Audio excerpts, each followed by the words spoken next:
E se Satoru Gojo não se importasse com as últimas palavras de Toji sobre o seu filho ser vendido ao clã Zenin e deixasse Megumi crescer no meio de uma das 3 grandes famílias do mundo Jujutsu? Quais seriam as mudanças reais na personalidade, poder e habilidades do Zenin Megumi? Ele conseguiria alcançar o potencial máximo visto com as 10 sombras? Você vê tudo isso neste vídeo. E essa foi a primeira sugestão de um membro daqui do canal. O nosso mano Deuso foi o Gold Prime que sugeriu esse tema de vídeo lá no servidor do Discord e está sendo atendido aqui. Caso você queira ter prioridade na sua recomendação, basta seguir pelo mesmo caminho e assinar qualquer plano. Dito isso, bora pra teoria.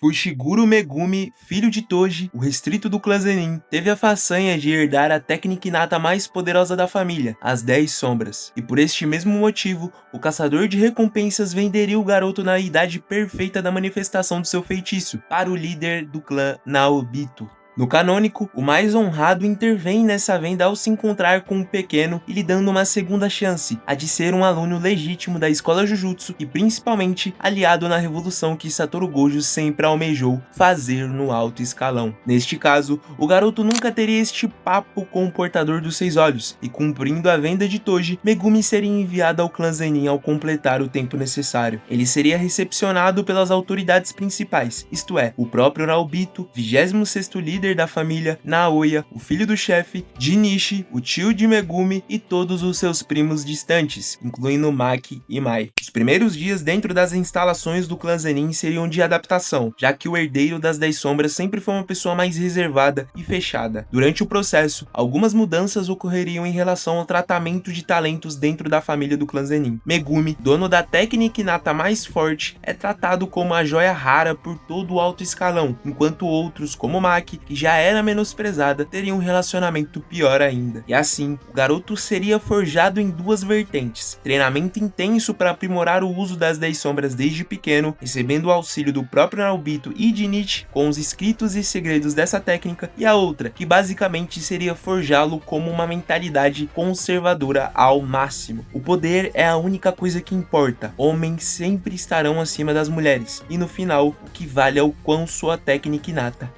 é forte. Esse seria o lema impregnado na mente de Megumi. A irmã do garoto, Tsumiki Fushiguro, estaria vivendo em uma das residências Zenin, já que o antigo Fushiguro nunca se submeteria a estar junto do clã sem ela. Tudo o que importava para ele era realmente o bem-estar e felicidade da irmã, e até por isso, o velho Naobito fez tudo o que fez, inclusive a colocando dentro do Zenin para justamente segurar o moleque. No entanto, com a cabeça de Megumi já construída sob direção do Zenin, é contundente o garoto ter perdido este laço, e assim se transformando em alguém mais parecido com Naoya do que propriamente assumir sua real personalidade. Megumi se tornaria um feiticeiro muito mais capaz com a sua própria técnica inata. Desde muito cedo ele precisou aprender errando e em situações de quase morte, parecendo até um pouco despreparado com o uso das 10 sombras. Mas como já falado, com o apoio dos superiores da família, ele não passaria fome. Todas as informações seculares do clã cairiam nas mãos dele de bandeja, e o conhecimento sobre cada Shikigami, sua função, a melhor forma de utilizá-lo e principalmente como exorcizar cada um deles, sem sombra de dúvidas, tornaria a vida do Zenin muito mais fácil. O início de Megumi na escola Jujutsu seria bem diferente do original. A tensão dele ser a maior arma do alto escalão contra o professor Satoru Gojo transformaria a relação de professor e aluno em algo totalmente ácido. O que quero dizer é que o honrado não veria o Fushiguro como um mentorado, mas sim como a arma que os velhos usariam contra ele em uma possível revolução. Megumi chegaria no primeiro ano da escola com a maioria dos Shikigamis exorcizados e sob comando, e assim, a performance do pequeno gênio do Zenin seria destoante do restante. Todos os de nível grau 3 e grau 4, e até mesmo os do terceiro ano, como Inumaki, Maki e Panda, não seriam páreos com as habilidades de Megumi. O impacto dentro da estrutura escolar seria semelhante aos mais fortes de 2026, que dominavam a escala de poder. No panteão dos feiticeiros estudantes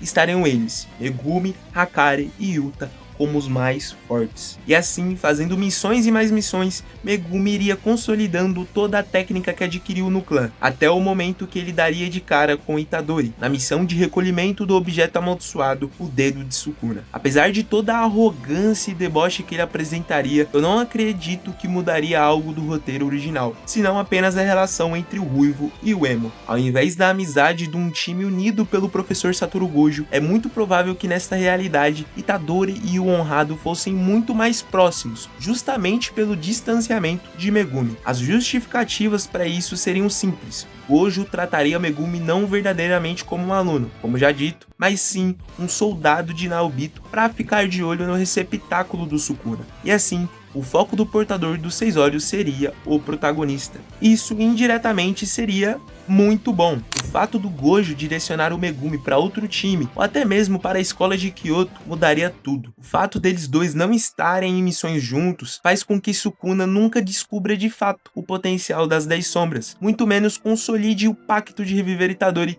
em troca de 1 minuto com este propósito. Se formos parar para pensar, se o Gojo deixasse o moleque nas mãos do Zenin, muito possivelmente a sua morte poderia ser evitada no futuro. Avançando para o arco de Shibuya, os acontecimentos seriam idênticos, com exceção do trabalho em equipe entre Itadori e Megumi, que compuseram a equipe de entrada pela linha Fukutoshin, com o objetivo de combater os usuários de maldição como esse velho. Nesta realidade, Megumi estaria ao lado de Naobito desde o início, que basicamente tinha o objetivo de enfrentar ameaças especiais. Com isso, cedo ou tarde eles dariam de cara com Dagon, e assim como no canônico, forçariam o espírito amaldiçoado sair do ventre e evoluir para sua forma final, a mais perigosa. Não sei se vocês lembram, mas antes dele ativar sua expansão de domínio, o Naobito simplesmente dá um cacete nele sem chance de sequer fazer alguma técnica. E nesse estágio da obra, o único e legítimo Shikigami que Megumi não havia dominado era justamente o Mahoraga, tal qual o chefe do clã Zenin sabia. Pois bem, com a gama quase infinita de possibilidades,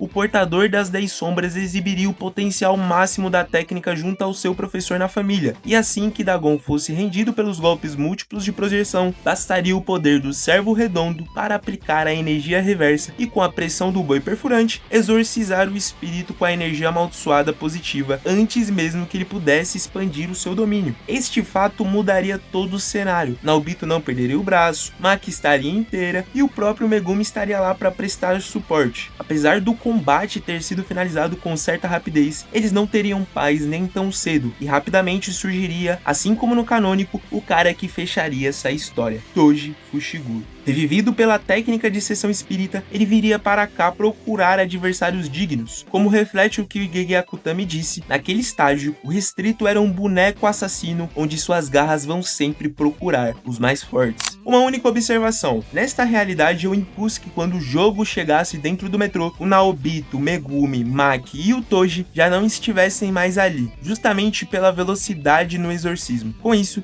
o cabeça de vulcão chegaria atrasado e nessa circunstância, ao invés de querer uma vingança imediata, ele iria atrás da presença do Sukuna que ele sente logo em seguida, beleza? O encontro entre pai e filho junto do professor e figura paterna de Megumi enfim estaria feito. E assim, sem um Dagon para poder estraçalhar, Toji começaria ali mesmo lutar contra o seu próprio sangue, o mesmo que lhe reprimiu. O combate seria intenso em todas as partes, e muito do que vimos no original se repetiria. Naobito com a projeção faria o trabalho sujo em cima do Fushiguro, mas no final nós sabemos que a restrição celestial brincaria nessa situação. A Maki, por sua vez, é muito fraca comparada ao Primata, que além de roubar a força nuvem brincalhona, a derrubaria em apenas um golpe na cabeça. Já o Megumi utilizaria todo o arsenal das 10 sombras, evidentemente, para suprimir o seu próprio pai. No final de tudo, o desfecho desse cenário acabaria com Toji quebrando a projeção do Naobito, semelhante ao que a própria Maki fez com o Naoya. Enquanto isso, Megumi estaria tentando prestar suporte via Shikigamis,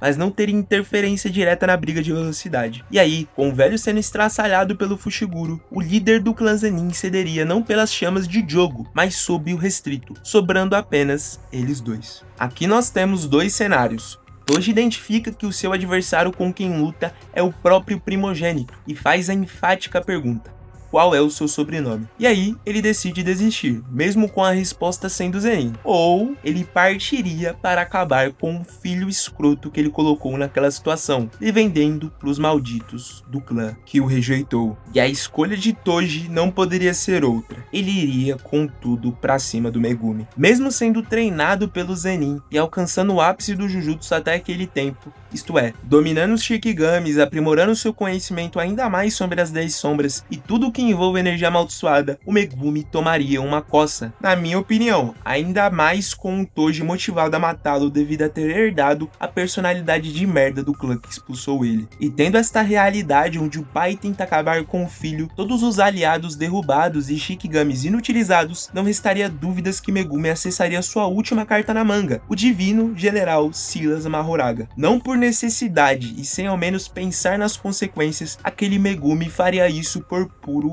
ego. Ele não queria perder pro sujeito que assassinou seu professor e que por nenhuma razão, ao seu ver, estava fazendo aquilo. Era um projeto de Naoyazinho bizarro. O golpe na cabeça após invocar o Mahoraga seria certeiro, e o Zenin acabaria recebendo a pancada e ficando em animação suspensa, quase morto, sem chance de se recuperar. Já o Toji iniciaria um combate frenético contra o Mahoraga, o mediador de força oficial de Jujutsu Kaisen. A batalha seria também intensa, mas no final, sabemos o que iria acontecer. Apesar dos atributos do Toji, o Shikigami não seria derrotado totalmente por nenhum dos seus golpes, e pouco a pouco iria se adaptar ao estilo de luta. O próprio Sukuna precisou recorrer ao Fuga para isso. O Gojo é um vazio roxo nunca usado, e no caso do Toji, apenas o armamento de grau especial e sua força não seria o suficiente. Sukuna, em meio à batalha contra o jogo, poderia até sentir o conflito do outro lado do bairro de Shibuya, claro, assim como ele fez no original. Mas a necessidade de salvar Fushiguro, exatamente essa, não existiria. Ele não teria projetado o plano, nem ao menos saberia com precisão quem era o Megumi pela falta de afinidade entre Itadori e o Emo. Nessas circunstâncias,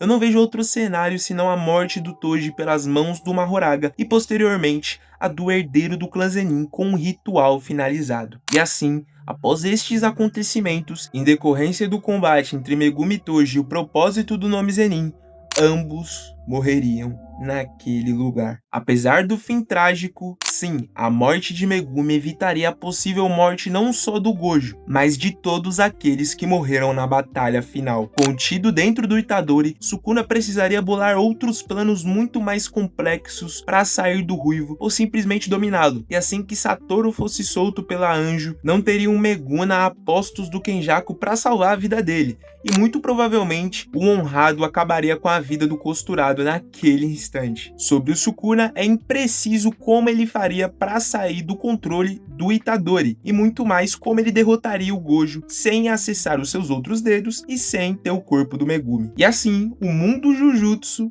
estaria em uma possível paz. Lembrando que essa foi a minha interpretação sobre como seria neste cenário. Meu intuito é criar um roteiro que seja ao máximo diferente do esperado, convencional, e tente surpreender vocês que estão assistindo aí do outro lado. Eu já vi muitas teorias iguais a essa, seja no Reddit, seja aqui no próprio YouTube. Eu sempre vejo o pessoal só comentando da personalidade do Megumi, que mudaria, e algumas coisas relacionadas às 10 sombras, da qual eu comentei, que é no caso dele ter mais acesso aos Shikigamis e conseguir exorcizar eles mais rápido. Se você gostou desse vídeo, considere deixar o like e comenta aí qualquer sugestão que você queira que seja atendida aqui no canal. Lembrando que eu não vou atender apenas sugestões de membros, eles apenas vão ter prioridade na lista de temas daqui do canal. Enfim, era só isso, tamo junto, é nóis!